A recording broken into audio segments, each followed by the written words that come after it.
Good evening, good evening, good evening, ladies and gentlemen. Thank you so much for listening to another live. This is Hugo Quintanilla, licensed with Long and Foster of North Potomac, Maryland, licensed in Maryland. Your Realtor, Hugo, is the website. If you have any questions about today's topic, feel free and leave them on your platform of choice. Today's topic is From Listed to Sold, the transformative power of home staging. So if you know anyone that'd be interested in the live, please feel free and share it. I really do appreciate that. So again, thank you, thank you, thank you. So hope everyone's having a great night. Sorry if that's too loud. Uh, Still trying to get used to all these little switches. But at the end of the day, well, at the end of the day, excuse me, I really do appreciate your time here with me. So if you know anyone that wants to see the live, feel free and share it. I really do appreciate it. So again, let's get started. Today is going to be about staging. So number one, introduction to home staging. What exactly is home staging? Home staging is exactly that, staging the property like it's a home. It's meant to evoke the appearances that maybe some really schwanky people live in that property. It can be a great way to give people um, vision on what a room can look like, what a kitchen can look like, what a bathroom can look like, especially in a space that might be a little bit more open. We've seen a lot of open concept properties that really benefit from staging. So that's basically the gist of it. Staging is staging a room like a pre-formatted layout. It's just for show. Why is staging important for selling your home? Well, more than anything else, what we want is people to feel like the home is inviting.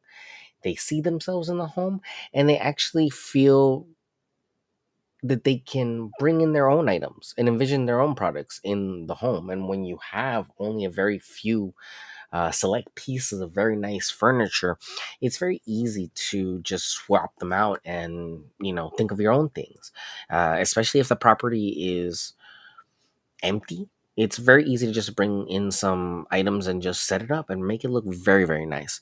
So, really worth your while to think about staging for your home, because the investment that it might be to stage a few rooms might come back tenfold if you make the listing sell for top dollar. How can staging influence buyers' decisions? Again, it's all about getting into psychological uh, effects of seeing a property for the first time, and the curb appeal aspect of first impressions, and dealing with what is really going on when you see a property like this, and just walking in, you see a staged property, how good it feels to envision it. Most often those properties go for top dollar just because, one, that already the staging asks for a higher price point. So usually, a smart realtor will already budget that in, so there's never a loss. But they tend to get more money just because more people want to bid on them. They tend to be more offers on those properties. It's just they look nicer. And remember, everyone wants a nice home and wants the most home for their dollar. So it's only logical that a staged home would sell better. First impressions matter. Number two, how do first impressions affect a home buyer's view of a home? Well, more than anything, first impressions are what sell, make, or break a home. It it is nothing more than the threshold. Really, I tell people I don't sell homes. I help you with transactions and paperwork and navigating the real estate landscape. But selling homes is truly not my forte. What I have noticed more than anything else is that clients know when it's their home, and they walk through the door and they're like, this is the one. That's the moment that we go, bar none, and try to go for it. At least in my eyes, you should only go after nines and tens. And that's always what I've told my clients. A lot of great agents have always use that method of rating properties with their clients, of scaling them, because you will see so many properties. So it's good for you to just keep that in mind, that scale them, only go for the ones that you truly feel the best about, because if this market is going to continue the way it is, then it's only in your best interest to get the most out of your money. What are some quick staging tips to enhance curb appeal? Well, we've talked about this before: mulch, landscaping, plants, doors, windows, siding. These are all things. And I have other videos that we can talk about. We can, link back to that talk about this stuff. So I'm sure, you can touch on one of the links up above and check it out. Number three, the cost versus benefit of staging. What are typical costs associated with professional home staging? Well, more than anything, the furniture, the moving, the consultation, those are typically the three areas that involve home staging. I would have to digress to get someone a actual home stager here to maybe elaborate a little bit more on what they might have upcharges for, but I've never had really much more than that. Usually it's a consultation. They'll ask you how many rooms you're interested in having staged, and then what type of but actual furniture you would like to have staged in the property. What type of aesthetic are you going for? So, it's really not costly. It just really varies on how many rooms you want to do and how big the property is.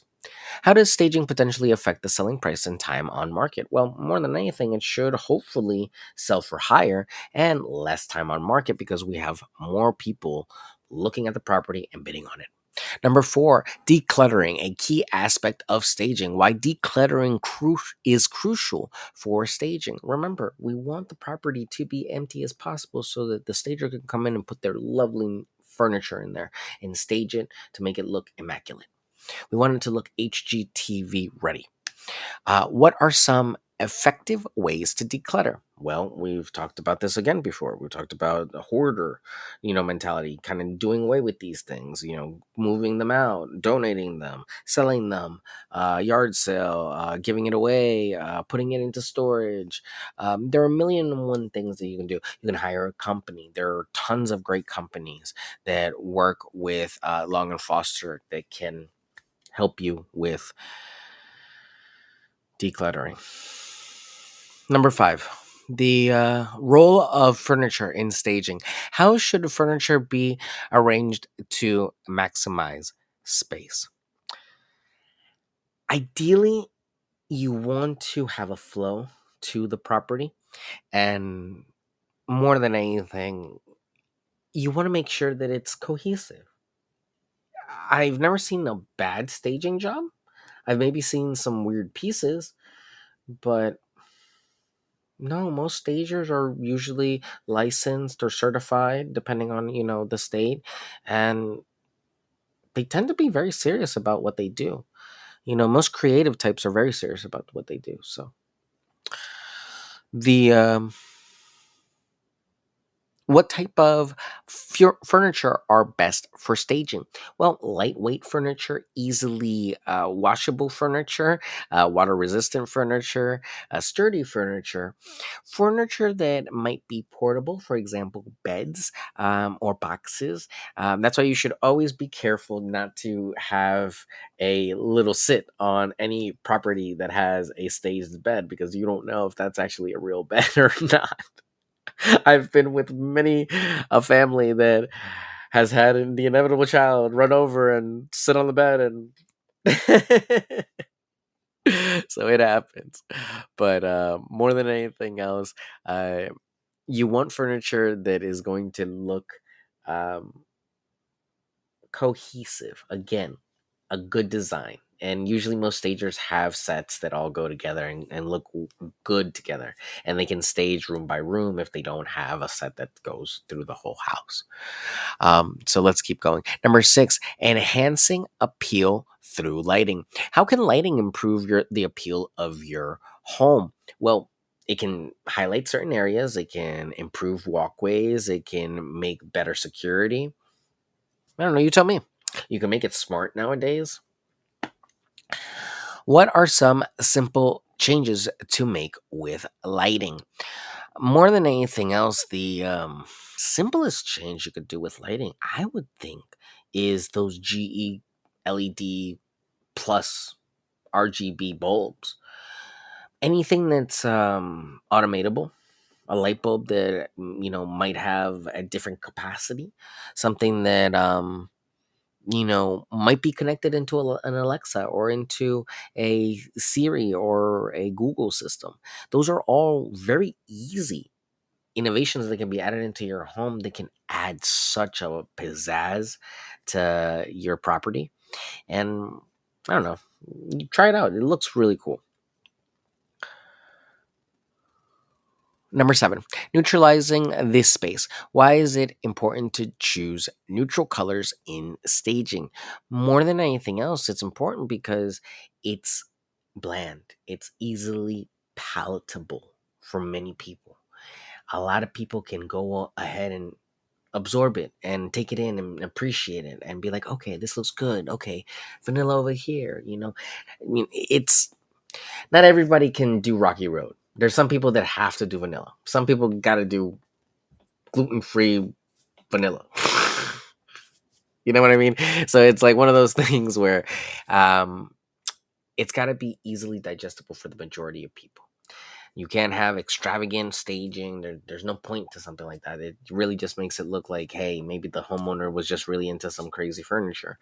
You really want something that is easily accessible so the most people possible can see it and think of themselves and think of their own furniture, because you never know. Some of these stagers have pieces that clients themselves have in their own properties. They're very smart and they look at trends and they look at what's popular in the markets at IKEA and other, affordable retailers, and they use them.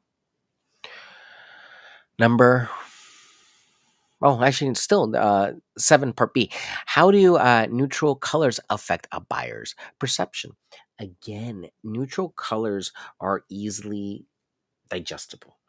With a bright background or a very busy, pattern, or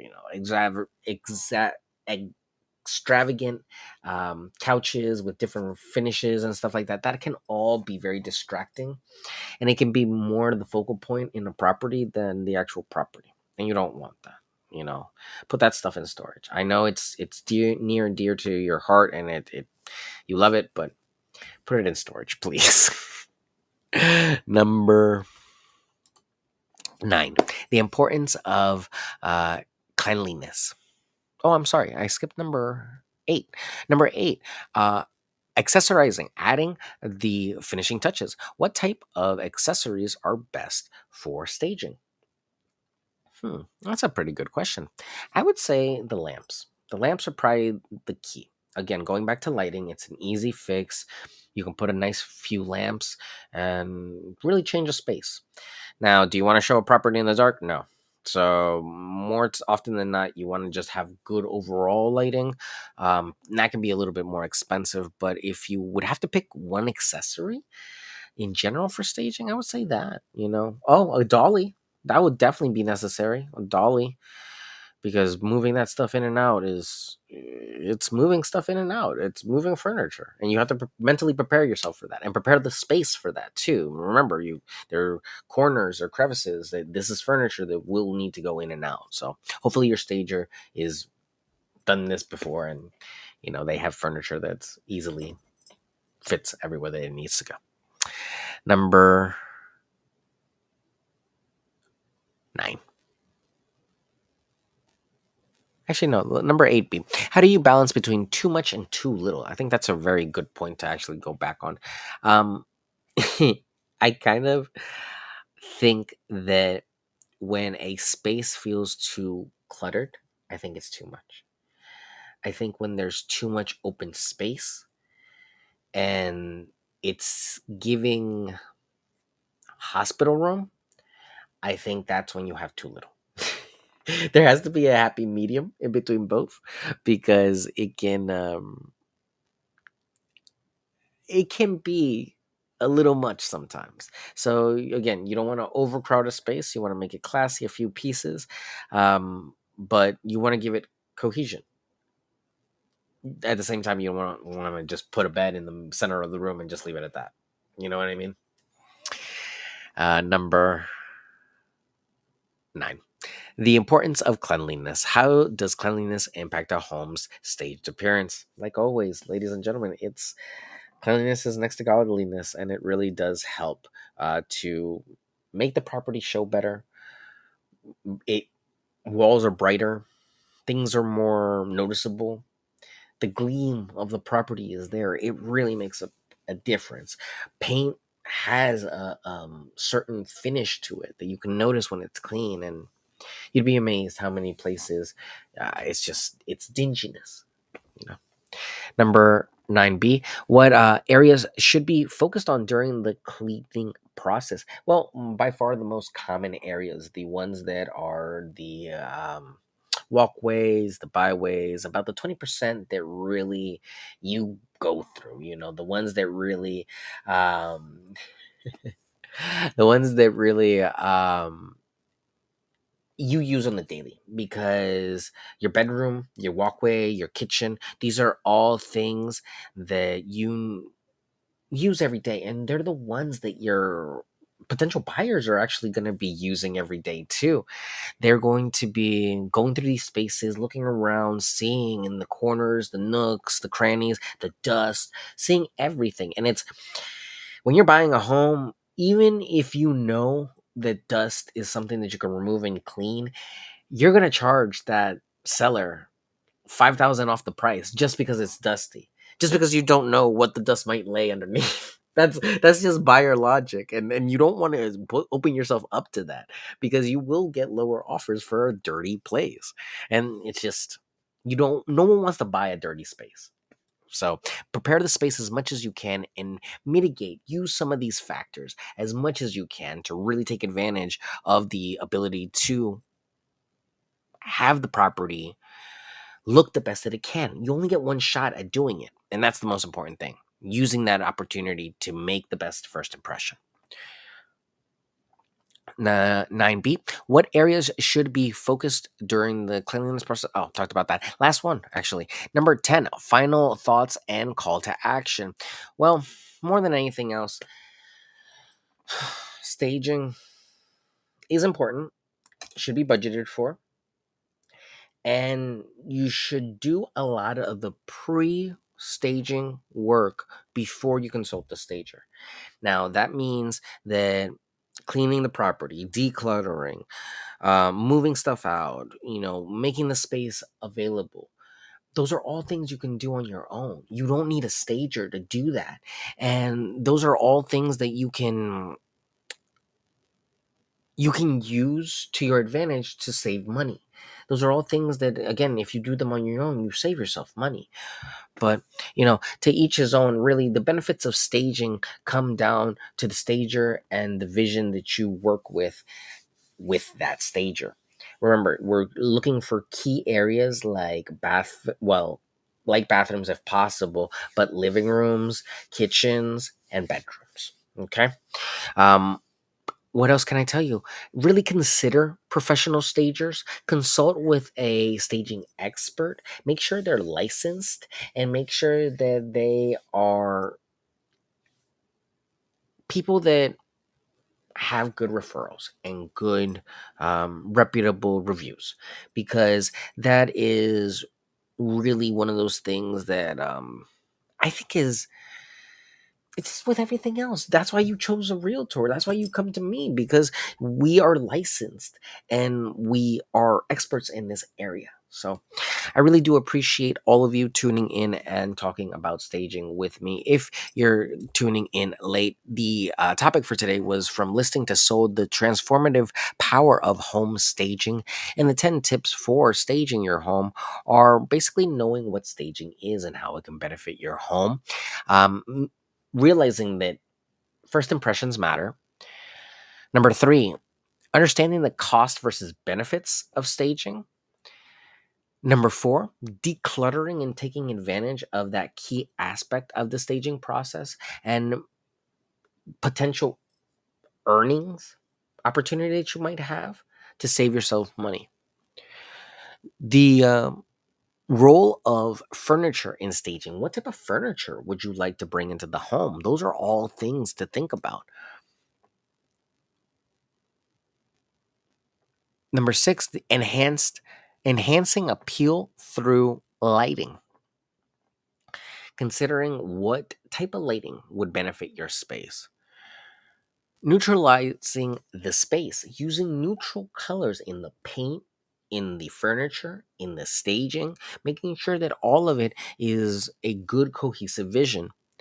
Number eight, accessorizing, adding the finishing touches. What are the little things that you might want to put into the property that make it just shine? You know, some people will not stage a kitchen without a bottle of wine. Some people won't stage a living room without their certain plant. You know, we all have our thing that just we think brings us luck. And as realtors, we all, do whatever we need to get a property sold. But at the end of the day, staging has its touches and its little nuances that you can only get from a stager. Number nine, the importance of cleanliness. Understanding that having the property clean is really home selling 101. Number 10, final thoughts and call to action. I think you should consider, really considering a home stager and looking some up. We have some great referrals on longandfoster.com. I'm sure that you can find some stuff on there. And yeah, feel free and reach out to me. I'm licensed in Maryland with Long and Foster, North Potomac, Rockville. So free and send me a message on your favorite platform of choice. My phone number, 240-389-4846. My email, hugo@lnf.com. And my website, yourrealtorhugo.com. Ladies and gentlemen, thank you so much always for participating. Thank you so much for Instagram for all the love while I was on my little tirade. And yeah, I really do appreciate you guys. I hope you all have a great night. I will see you all tomorrow for another lesson. Tomorrow it's going to be marketing your home, how to stand out in a digital age. I'll see you all tomorrow. Have a great night. Bye.